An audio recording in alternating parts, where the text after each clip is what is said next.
Gracias por continuar con nosotros en Contacto Nocturno y le decíamos arrancando el noticiero que por acá buscaríamos tener una entrevista y agradecemos que se haya podido conforme a su agenda y que se desvele un poquito con nosotros en el Contacto Nocturno a Tatiana Cloutier Carrillo, quien es, bien lo sabe, coordinadora de la campaña presidencial del candidato Andrés Manuel López Obrador de la coalición Juntos Haremos Historia.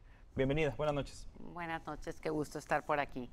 ¿Cómo anda de desvelo? ¿Está bien el horario o el uso Pues horario le afecta? Más que la desvelada fue la desmañanada. Salí Además, desde Monterrey a las 5 de la mañana, me tuve que levantar para llegar al aeropuerto y bueno, son 2 horas de diferencia, entonces traemos un día largo, pero todo bien.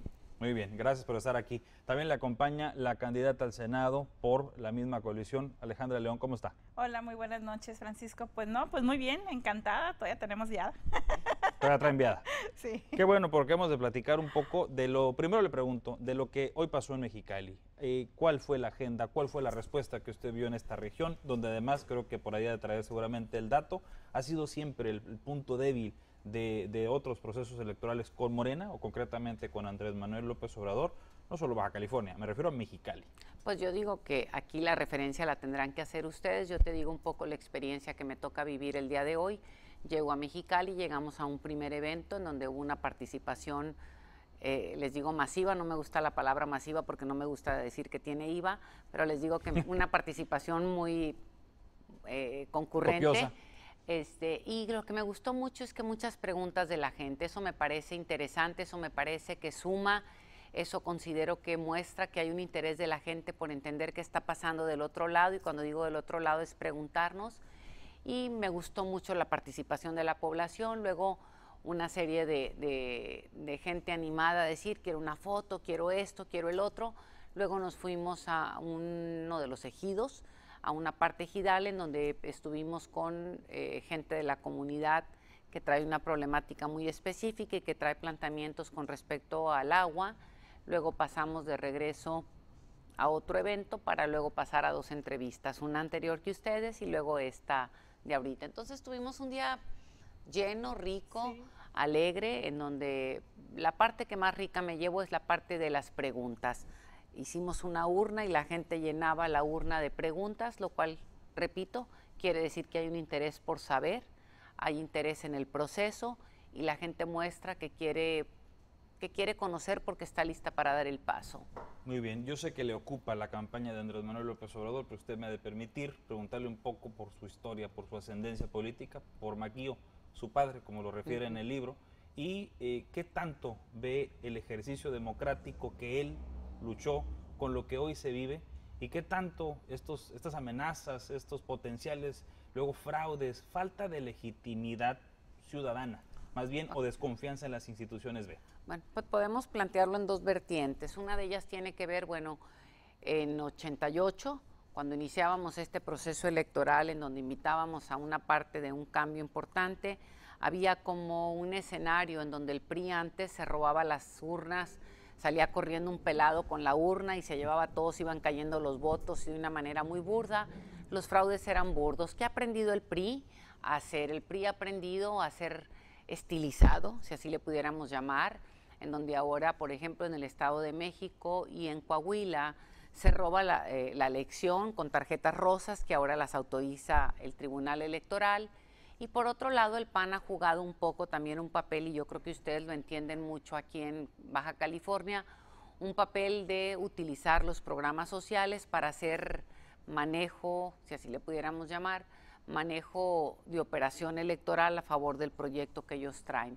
Contrario a lo que pasaba hace 30 años. Yo recuerdo todavía cuando estábamos en 89 y a mi papá le dan la noticia de que Rufo gana. Híjole, yo me digo ahorita pensar nomás la rufomanía, todo esto que pasaba, esta alegría que se vivía en el país, porque el país fue capaz de contagiarse con esta rufomanía, que creo que es lo que pasa hoy 30 años después. Esta rufomanía se traduce hoy en amlomanía. Y creo que eso es lo que estamos viviendo y algo de eso sentí hoy en las calles de la ciudad de Mexicali. En el 88, su padre empieza, después de todo lo que hacemos en la elección y que se cayó el sistema y todo lo demás, empieza un proyecto de gobierno sombra, como otras partes del mundo lo tienen incluso institucionalizado.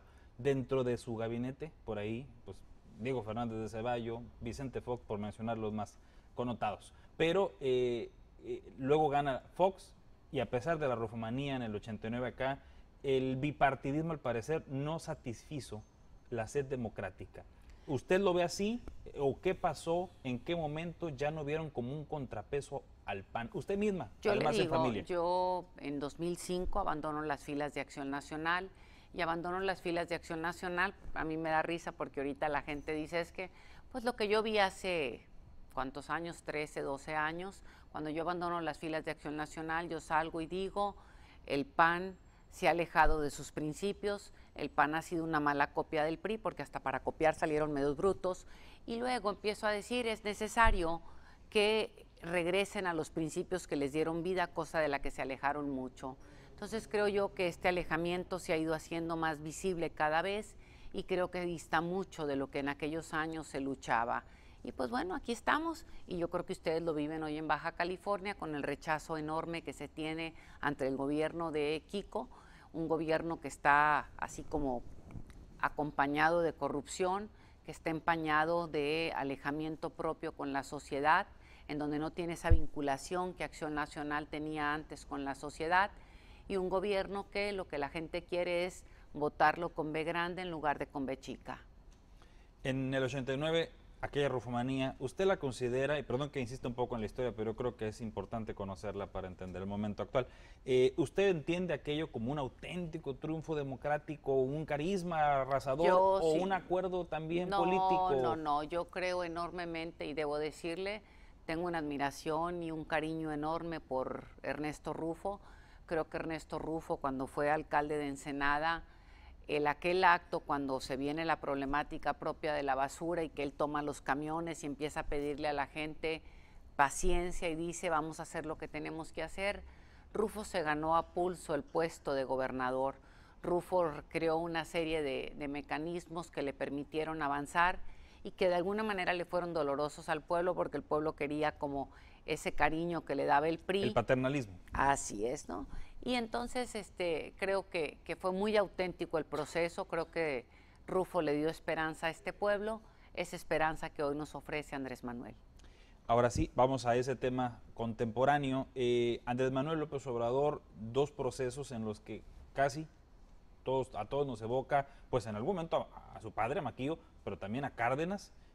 ¿Cuál será la diferencia este 2018, amén de las encuestas, porque seguro los va a mencionar, pero qué otra diferencia puede tener la gente que cree en ese proyecto? Primero, hay varias diferencias. Una de ellas tiene que ver con, les digo yo, hay proyecto, hay equipo y hay líder.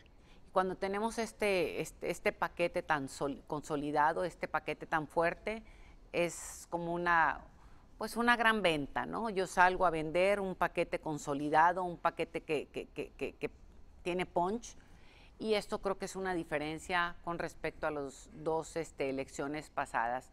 Por otro lado, también tenemos una ciudadanía que al utilizar las redes sociales y poder tener más información, puede estar también más vinculada a la realidad y puede tomar mejores decisiones. Y tenemos un aliado enorme que se llama Enrique Peña Nieto. Es decir, el fracaso del gobierno de Enrique Peña Nieto, en donde este gobierno tiene una aceptación de entre yéndole muy bien 18, yéndole muy mal 16, pues yo digo, la gente está hasta la madre de él y la gente dice, quiero votar distinto, y ve este binomio del PAN y del PRI, que son como un amaciato, y dice la gente, quiero algo distinto. Entonces esos tres factores nos suman a dar un apoyo enorme al candidato que realmente representa el cambio, que es Andrés Manuel. Sin embargo, a diferencia de los otros dos, en este proceso, en el 2018, Andrés Manuel se nota un poco o mucho más conciliador. Obvio, muchos analistas políticos hablan de la experiencia de no haberlo sido antes, pero además se ve hasta más cercano, incluso más dispuesto a dialogar, y hablo de dialogar con el propio PRI, que el propio candidato del PAN, es decir, ahora Ricardo Anaya. Híjole, ¿Esto cómo lo lee usted? No, me parece que estamos viendo dos películas totalmente diferentes. Yo veía ahorita, antes de entrar al programa, veía un anuncio de Ricardo Anaya, ¿no? Entonces digo, si usted me dice eso, estaríamos pensando, vamos a ver quiénes están junto a quién. Al lado de Ricardo Anaya se cuenta Santiago Krill, Sí. y aquí lo deben de conocer muy bien porque ha sido el que entregó los casinos a muchas de las... Sí, gracias a... sí, gracias a Santiago tenemos esta friega de los... Así es, ¿no? Así es. Entonces, bueno, aquí Santiago está cercano a Ricardo, que está cercano al PRI, y ahí vamos toda la parte esta cercana a Salinas de Gortari. Tenemos además a Diego Fernández, si usted recuerda, a Diego Fernández de Ceballos le decíamos la ardilla. ¿Por qué? Porque vivía en el PRI, es decir, vivía de la mano de Salinas de Gortari. Entonces, ¿quiénes son los cercanos a ellos? Entonces vamos poniendo las cosas en las matices propias y vamos viendo qué ha pasado con Andrés. Andrés, al pasar los años, evidentemente, y si nosotros volvíamos atrás y yo volteo a ver y digo, ¿quién era yo en 2012? Tengo más años, aparte de que tengo más arrugas y tengo más canas que ya me las pinto, pero también veo que tengo más experiencia y que estoy una persona más asentada. Igualmente Andrés es un hombre más asentado, es un hombre que ha aprendido de las experiencias, ha aprendido de los ejercicios propios que ha vivido, de fracasos y de experiencias, y en ese sentido creo que es más asentado, ¿no? Pero si le pregunta a usted a algunos empresarios del centro de la República, especialmente a 5 con nombre y apellido, le van a decir que sigue igual de radical. Entonces todo depende de qué matiz lo queramos observar. Yo me refería concretamente al discurso, obviamente. No el tema de las personas, porque obviamente... Le platico un poco. Ajá. Y si nosotros vemos ahorita un poco el discurso de Andrés sigue hablando de una necesidad de darle la mano a los que se han quedado atrás, es decir, a los pobres, una necesidad de crear riqueza de la mano de quienes generan empleos, pero siempre considerando la parte esta de los que se han quedado atrás. Andrés habla también de esta parte de la cual se critica, dice, hay que echar abajo la reforma educativa. Entonces, creo que estamos viendo dos ángulos muy distintos. A lo mejor nos cambiamos de silla y vamos a ver igual. No, igual, yo en el ánimo de ese debate, yo a lo que me refiero y reitero, es en el debate propiamente de Andrés Manuel. Él ahora ve, por supuesto, a un Ricardo Anaya que va en segundo lugar y sería ilógico, absurdo su estrategia, querer, no sé, hacer algo más directo contra Meade. Además, como usted bien dice, Peña Nieto se ha encargado de hacer la campaña para quien sea, ¿no? Porque así es. En yo este creo caso, que así Manuel, es. Pero el PRI está batido, eso está claro. Enrique Peña Nieto ha sido el mejor aliado de las oposiciones, pero la verdad es que no podemos negar que Ricardo Anaya no es una oposición, entonces por eso digo, me conflictúa un poco este vaivén, pero lo entiendo. ¿Usted no cree estos golpeteos que se dan? ¿No creen esto de la PGR con Anaya? O sea, ¿cree que está montado? Yo creo que en algún momento, y voy a ir hasta la PGR y voy a decir, se jugó un tiempo antes de entrar al proceso propio, yo creo que hasta el primer debate, en donde había unas primarias del PRIAN, le llamaba yo, en donde tanto Ricardo como Meade jugaban a ver quién quedaba en segundo lugar para poder ver cómo lo iban a hacer, como lo habían hecho en 2006 y como lo habían hecho en 2012, para que este PRIAN escogiera su candidato y entonces entrar en una contienda. Parece que las cosas no se dieron así y entonces ahora en el segundo debate sí jugaron un poquito a meterse un knockout. Pero incluso ahí, por ejemplo, yo veo más suelto a Meade, claro, por la experiencia como secretario de Estado en ese tema en particular. No, pues a Meade, ¿qué le queda más que soltar? Si más vale que se suelte de pero veras. ¿para qué se suelta si van a estratégico? Porque está de acuerdo que... No, estoy hablando que esto fue hasta el primer debate. Ah, no, sí, pero en el segundo... En el segundo debate ya se dieron de verdad. Y Anaya no salió, o sea, Anaya salió mejor en el primer debate que en el segundo. Anaya salió peor en el segundo. Si usted ve el segundo debate, ¿qué le ha pasado a Anaya? Primero, ha envejecido enormemente. Si usted ve una fotografía de él al principio y ahorita, Anaya estaría ya en un proceso donde se envejeció lo que no se había envejecido en muchos lados. Además, tiene una sonrisa congelada, bastante maquiavélica, una Por sonrisa. el meme lo dice, porque es muy popular. Es que hay una que está así. No he visto el meme, lo veo ahí, me da miedo. Bueno, no lo conozco en persona, lo he visto en la televisión y lo que veo ahí es un personaje que tiene una sonrisa congelada, que es capaz de manipular, que es capaz de mentir, que es capaz de poder llevar no sé, lo pellizca uno y parece que no siente, y es un personaje que por su manera de expresarse físicamente muestra temor, y cuando digo temor no es posible que si yo le hago a usted ahorita un pellizconcito por lo menos brinca, le aseguro que si lo pellizco no se mueve, está congelado. Yo sé que en el 2005 dejó el PAN, pero en esa historia, que es además con ese apellido, ¿cómo vio esa manera de llegar a la candidatura, particularmente de él? Yo le digo, yo dejé de interesarme por lo que pasaba en el PAN hace mucho tiempo, sin embargo le digo, lo que yo oigo fuera es decir, es el traidor de las traiciones, ¿no? Ha llegado a donde ha llegado gracias a las traiciones. Yo admiro enormemente a Javier Corral, y Javier Corral tiene dos discursos que están en internet, en los cuales uno los puede oír cuando compitió contra él para la presidencia propia del PAN, en donde Javier habla pestes de él, habla de los moches que él se llevó en la Cámara de Diputados, habla del el amaciato que él tenía con el propio PRI, por eso te retomo las palabras de Javier. Y por otro lado tenemos un Javier que dice un montón de cosas innombrables del propio Anaya. Margarita Zavala, por otro lado, dice que se tiene que ir porque este niño se ha ocupado de quedarse con el PAN, ha traicionado una y otra vez y bueno, no se ha fijado con quién se ha metido para poder llegar a estas alianzas para quedarse con el partido. Y luego usted ve las alianzas, pues dígase nomás con quién se alió, repito, sus voceros son Diego Fernández de Ceballo, sus voceros son, que se ha escondido pero un poco en las tras bambalinas, es Santiago Krill, quien ha creado el problema aquí en Baja California con respecto al agua, quien ha sido el que movió o hizo que el gobernador se sometiera a él para mover la línea de límites entre un municipio y otro.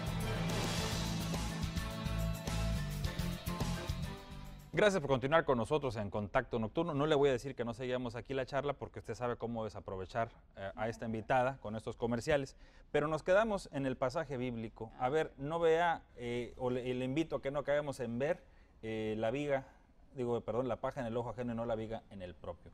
Y los personajes incómodos alrededor de Andrés Manuel, le pregunto, ¿qué necesidad? Habiendo tantos mexicanos y siendo, se supone en las encuestas, tan popular este movimiento. Yo le digo, no me diga los personajes incómodos porque yo hago mi interpretación de cuáles son. Ajá. Y para mí pueden ser incómodos unos y para usted otros. Platíqueme de cuáles. Muy bien. ¿Qué le parece la que señalan de secuestradora, que ya salió que no era secuestradora y todo lo demás? Pero aún en esa explicación, ¿qué necesidad? El movimiento tiene todo un motivo por el cual caminar, ¿no? Y parte de esto tiene que ver con cómo darle voz a los que no han tenido voz en este país. Y vamos a ver el caso de Nestora, porque entiendo que hablamos de ella, ¿verdad? Nestora, entonces vamos a ver con Nestora. Nestora ha sido un personaje que es víctima de las circunstancias propias que el PAN y el PRI no han hecho su trabajo en el país. Vamos a ver, los gobiernos del PAN y del PRI no han sido capaces, los gobiernos federales, de hacer que usted y yo cuando salgamos a la calle nos sintamos seguros. Pero no solamente tiene que ver con sentir, sino tiene que ver con que no han dado seguridad y certeza a los ciudadanos de este país y que crean un tema de inseguridad enorme. Por eso tenemos al día de hoy, gracias a los gobiernos de Felipe Calderón del PAN y de Enrique Peña Nieto del PRI, 205,000 muertos en este país. Es decir, tenemos un país que está hecho un panteón y como no nos han dado seguridad, las comunidades, algunas de ellas comunidades muy olvidadas como esta donde vive Nestora, en el estado de Guerrero, han creado por ley lo que se llaman policías comunitarias, de las cuales Nestora formó parte.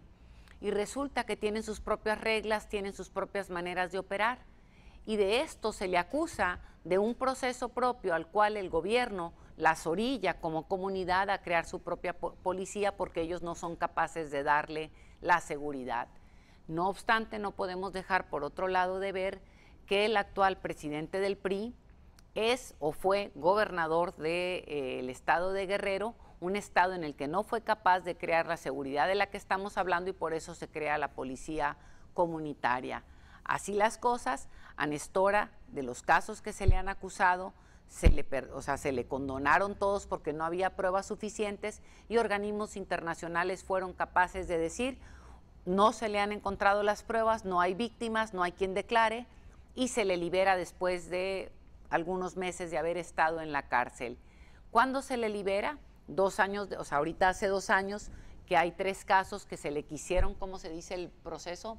Jurídicamente se dice como que los casos no se dice reabrir, se han querido...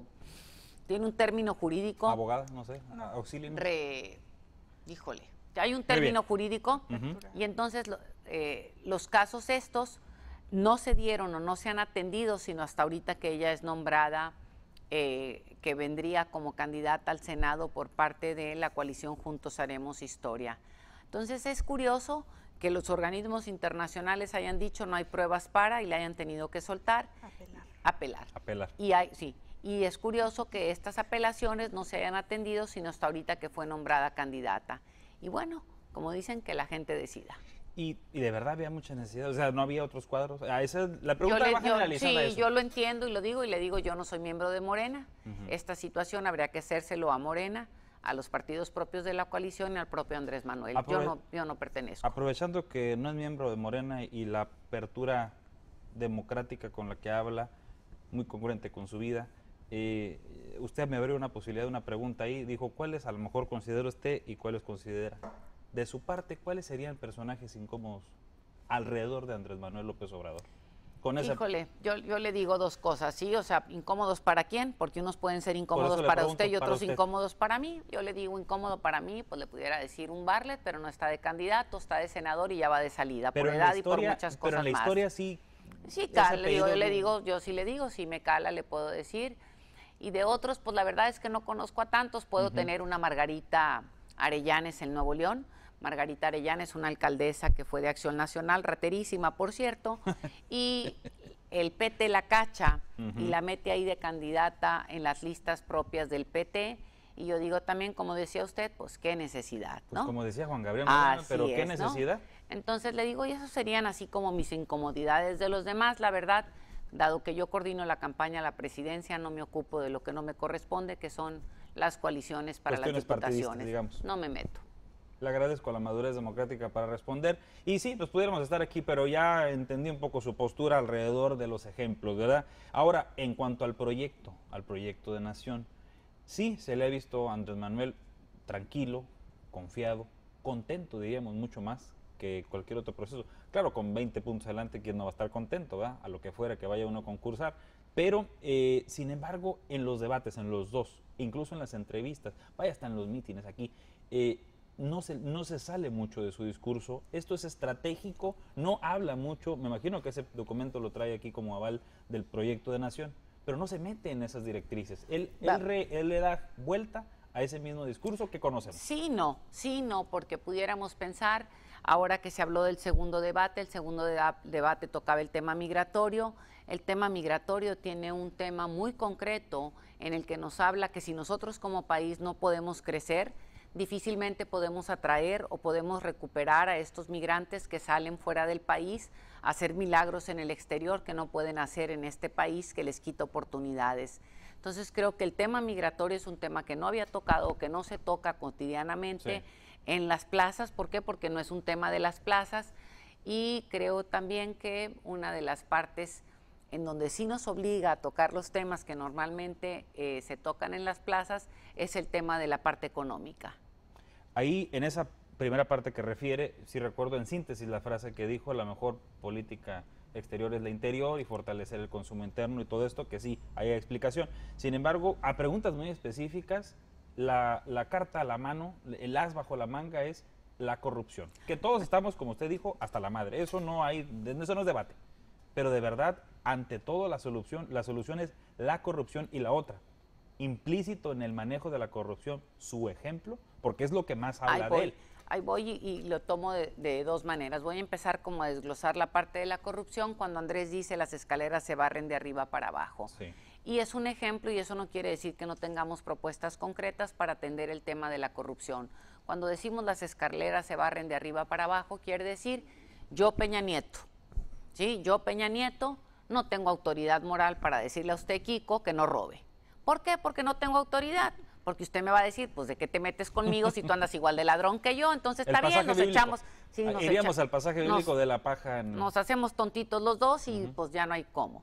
Si yo, Peña Nieto, bueno, yo, Andrés Manuel, soy honesto y usted, Kiko, quiere robar, pues ya se va a ver apretadito en el asunto porque entonces ya sabe que va a haber consecuencias. Ese es como un ejemplo de lo que está hablando Andrés y es como un mensaje que se manda hacia abajo en donde le dices a los demás, de aquí en adelante no se vale. Y para no hablar de Andrés, le voy a poner un caso muy panista. Sí. Carlos Medina Plasencia. Carlos Medina Plasencia, cuando llega a gobernar la ciudad de León, Carlos cita a todos los empleados y los mete a un auditorio y les dice, de aquí para adelante, en este momento todos ustedes están contratados, pero estas son las reglas del juego y el que las rompa, pues ya no va a tener trabajo. Es decir, las escaleras se barren de arriba para abajo. Y sí tenemos mecanismos para poder combatir la corrupción, no es como que por arte de magia, porque Andrés está arriba, la corrupción deja de suceder.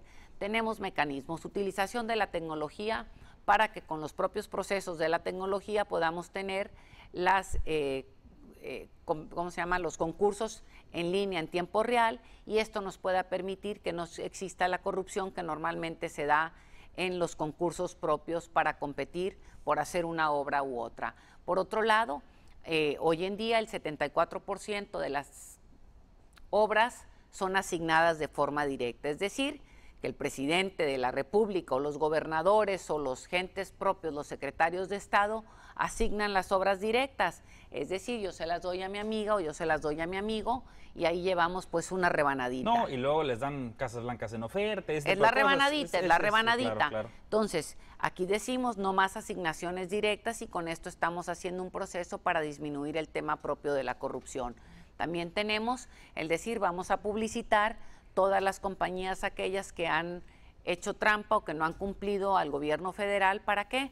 Para que si usted en Ensenada quiere contratar a alguien y aunque haya hecho un fraude en Veracruz, usted sepa que esa compañía no jaló y la gente le pueda decir al gobernador, espérame tantito que allá hay ya un llamamiento o ya hay una luz roja que se prende porque no le cumplió al gobierno federal. Y estos son algunos de los mecanismos. También tenemos el que se concentrarán todo lo que es compras para disminuir la parte esta de fuga. Entonces, tenemos mecanismos muy concretos con los cuales habremos de estar atendiendo el tema de corrupción y no solamente las escaleras se barren de arriba para abajo. Ahí mismo, en esta manera de ejemplo, pero también de políticas públicas a luchar contra la corrupción, que yo creo que asume usted y también Andrés Manuel, que esto no es cosa de un sexenio, o sea, por mucho barrer, la escalera está muy larga, pues. La escalera está larga, sin embargo, si empieza a haber, como decir, un manotazo y empieza a haber consecuencias, las cosas cambian. Y le voy a platicar. Tengo una amiga que es alcaldesa de uno de los municipios del área, de la frontera norte del país, y me decía ella que cuando recién llegó, por el solo hecho de depositar el dinero que entra en la cuenta correcta, subió el 10% la recaudación. Dice que a la semana, 10 días de haber llegado al gobierno, la manda a llamar la persona encargada de la tesorería y la mete a un cuarto y que ve ya una mesa llena de dinero y dice, ay caray, ¿ahora qué vamos a hacer aquí? Y más estando en la frontera, se asusta uno, ¿verdad? Sí. Y le dice, ¿y esta lana qué onda? Y le dice, no, dijo, ¿dónde la vamos a depositar? Pues, ¿cómo que dónde la vamos a depositar? ¿De dónde viene?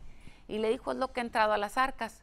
Le dijo, pues en la cuenta propia de lo que es. No, dices que normalmente me informaban y yo distribuí el dinero a como tendría que ser. Las rebanaditas de pastel. Allá dice uno, ¿para dónde?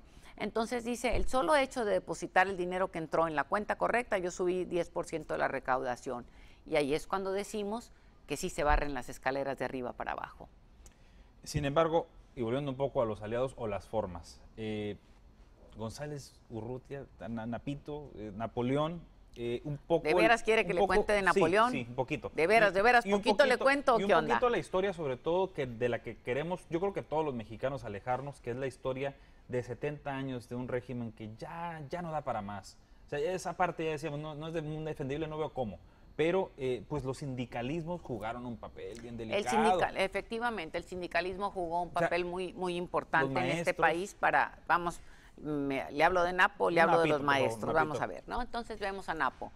Le voy a decir, cuando yo tengo esta discusión con Andrés y le digo, híjole Andrés, le digo, ¿cómo metes esto y cómo para qué? No, me dijo, es un perseguido político, Tatiana. Cuando yo estuve en Inglaterra, el Partido Laborista me pide que lo deje, o sea, que lo meta, que participe, y dice, Napo ha sido reconocido internacionalmente por defensa de los trabajadores, y le digo, ay Andrés, le digo, me estás metiendo en un broncón, le digo, aquí ¿cómo te defiendo? No me da. Y me dice, pues no me defiendas, di que no estás de acuerdo y se acabó, y aquí lo estamos diciendo, ¿no? No está de acuerdo. No estoy de acuerdo. Sin embargo, para poder hablar de esto, dije yo, pues voy a investigar qué hay para entender. Y le digo yo, más que todo, más que defender a Napo, le voy a como presentar las preguntas que yo me hice y las preguntas que dejo al público para que el público decida.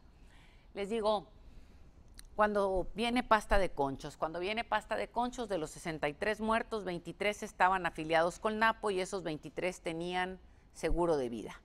Los otros 40 no tenían ni seguro del IMSS. Y entonces yo digo, ay caray, ¿será tan malo Napo? ¿O será más malo el dueño de la empresa? No lo sé, yo me lo pregunto. Y me voy, La complicidad del gobierno de Vicente Fox. La complicidad del gobierno de Vicente Fox y de Salazar, quien estaba en ese momento en la Secretaría del Trabajo. Si yo me voy a hacer un comparativo con Pasta de Conchos en Chile, en Pasta de Conchos la autoridad y el empresario dueño de la mina hicieron todo lo que tuvo que hacerse para recuperar los cuerpos y sacar a los trabajadores. Aquí dijeron carpetazo.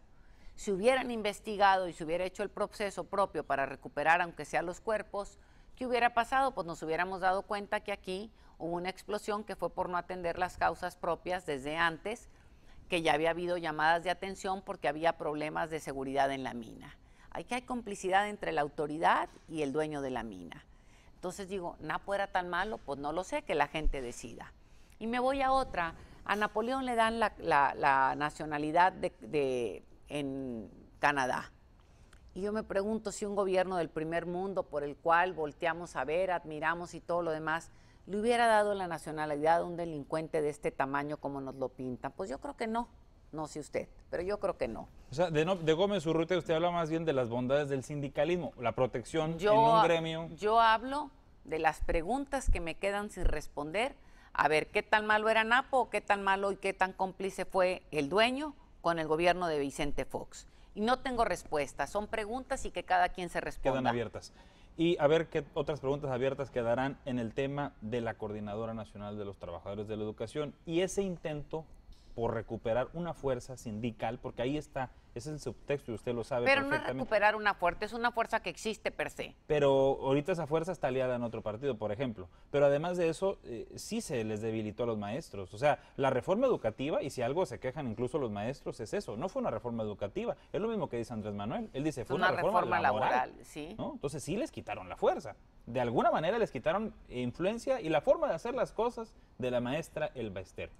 Darle para atrás a eso que creo que hay consenso también en que no es la calidad educativa lo primordial en la tal reforma. Yo le digo, yo estoy metida en el mundo de la educación desde hace muchísimos años. Es más, yo era directora de una escuela privada preparatoria y le digo, la reforma educativa tiene como 2 o 3 vertientes, ¿no? La vertiente académica, que yo les digo es atole con el dedo y algunos nos han dicho que desde Fox habían sacado la clase de civismo, habían sacado un montón de clases, entonces no era tan maravillosa como nos la pintaban.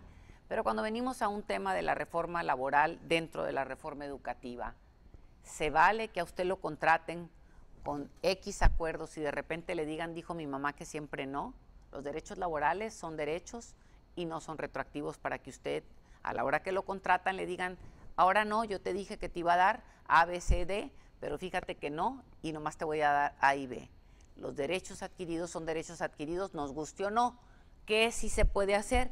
Se puede hacer unas reglas nuevas para cuando yo te vaya a contratar te diga, a usted nomás le incluye A y usted decide si se contrata o no. Nuevas generaciones. Pero no se puede hacer para atrás y esto es parte de la problemática en la que se estuvo. Se invierte más también en el tema de castigo que en el tema de capacitación. Si yo no te capacito, ¿de qué te evalúo? Yo requiero capacitarte para poderte evaluar y requerimos dividir al país por regiones. Las regiones de este país tristemente no son iguales. Para unos el segundo idioma es el español, para otros el segundo idioma puede ser el inglés o el francés. Necesitamos ubicarnos en el contexto propio que tenemos como país. Pero no tiene entonces nada de fondo sindicalista o reavivar aquellas épocas de las cuales todos nos queremos alejar. Yo no lo veo como reavivar el sindicalismo, yo veo no puedo sobrepasar por ti con tus derechos laborales y por otro lado tampoco puedo decir que voy a hacer una reforma educativa a fuerzas y te la voy a meter a chaleco. Tienes que venir aliado en el buen sentido de la palabra con los docentes que son quienes la van a implementar.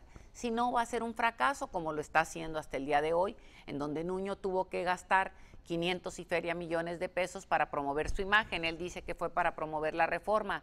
Si una reforma es tan buena, ¿usted cree que necesita 500 millones para promoverla? Quería ser candidato, obviamente. Bueno, pues entonces usted me está contestando de si era reforma buena o si era reforma laboral. Muy bien. También yo quiero hacer una precisión ahorita que dijo en el uso correcto de la palabra. Yo cuando me refiero al sindicalismo me refiero a los sindicatos charros, a los malos ejemplos, y lo quiero dejar más público porque acá nos ve gente sindicalista que merecen todo nuestro respeto. Voy a hacer una pausa, pero regresamos con la entrevista. Ahorita ya vamos a darle poquito chance a Alejandra León porque aquí está bien entretenida, pero también pues es candidata. Corte, regreso.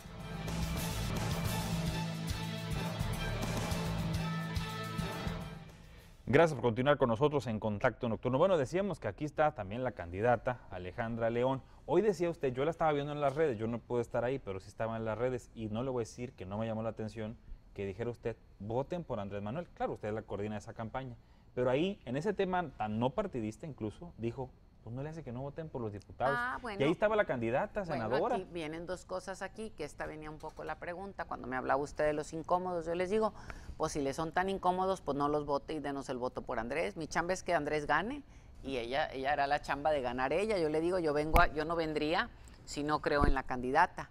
Normalmente me invitan a algunos lugares y hay lugares donde digo no voy porque no estoy necesariamente de acuerdo con los candidatos. En el caso concreto, en el caso de aquí, no estaría aquí.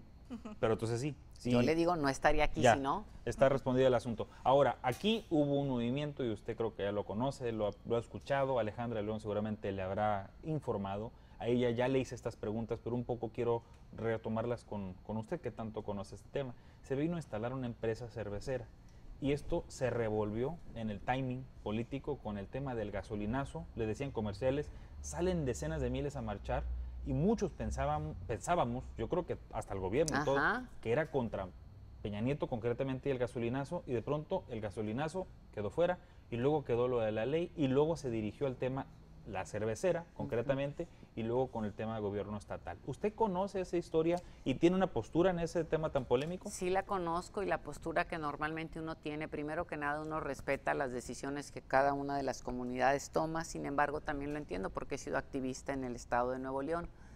Yo creo que lo local es lo que le duele al ciudadano y aquí en este tema, que sí coincide de alguna manera con Andrés, tiene que ver con la parte del agua. Y el agua es un elemento vital, el agua es parte de uno de los derechos fundamentales del ser humano para la subsistencia, es un derecho humano prácticamente, y lo voy a decir, yo estuve en la Cumbre Mundial de Desarrollo Sustentable en Sudáfrica en 2002, y en la Cumbre Mundial de Desarrollo Sustentable uno de los grandes temas que las organizaciones de la sociedad civil gritaban y peleaban era la no privatización del agua, que es el tema que tiene aquí el gobernador. El gobernador está faltando y yo creo que ahí se le podría demandar, yo no soy abogada, tú eres la abogada, en violación propia y a quitar un derecho fundamental en términos de derechos humanos se podría. ¿Por qué? Porque te está quitando el término, o sea, uno de los temas vitales para la subsistencia del ser humano.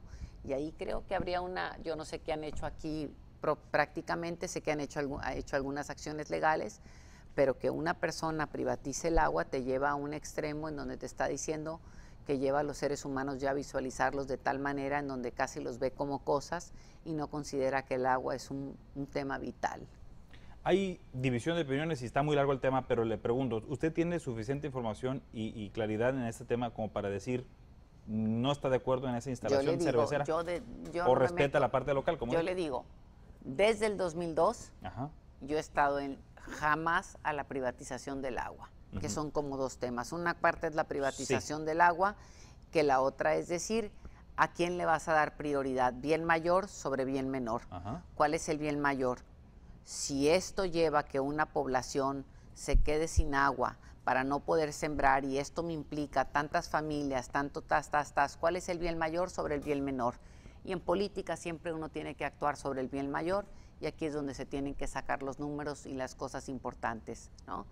Aquí es el bien mayor en términos de población y no el bien mayor en términos de dinero propio a la bolsa personal. Muy bien. Ya tenemos como 30 minutos de más, pero le agradezco mucho que se esté desvelando, decíamos, a pesar de que se desmañane con nosotros.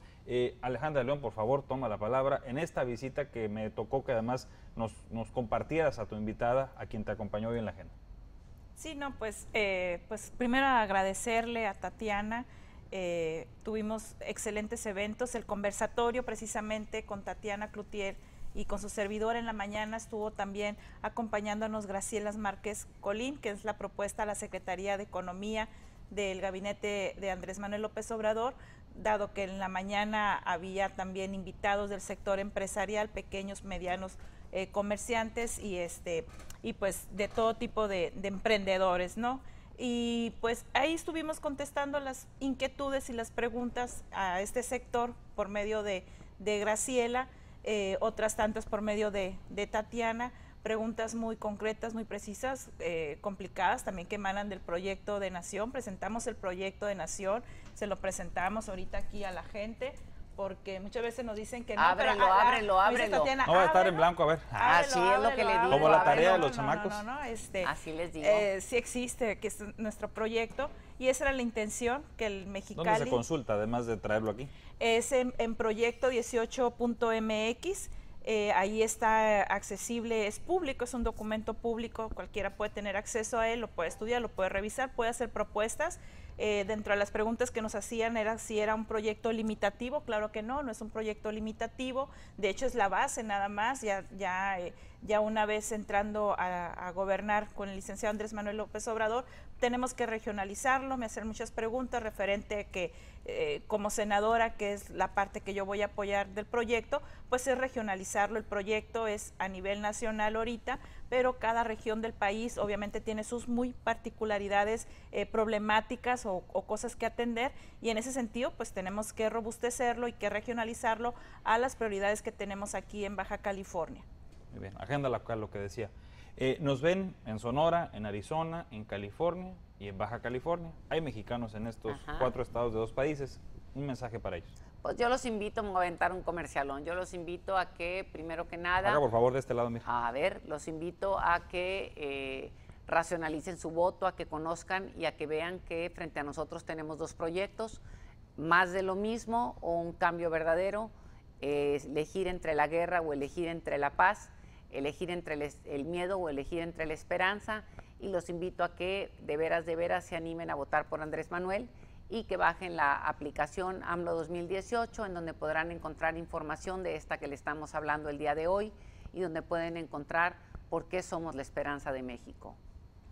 Muchas gracias, le agradezco mucho. Al contrario, encantada. Tatiana Cloutier, un gusto. Alejandra León, muchas gracias por estar aquí. Gracias, Francisco. Gracias. Y estamos pendientes, por supuesto. Luego que regrese, porque ahora le tocó muy poquito tiempo, pero seguimos en este diálogo con todos los candidatos y todas las ofertas políticas. Gracias. Gracias a usted que nos acompañó en este contacto nocturno, como usted ya sabe, extendido. Ya sabe que somos de los que nos desvelamos, a quienes, siempre le digo al público, a quienes se quedan hasta este último segundo, último minuto del programa y que les cuesta trabajo un poco levantarse al día de mañana, ya sabe, un lugar muy especial en el corazón. Gracias.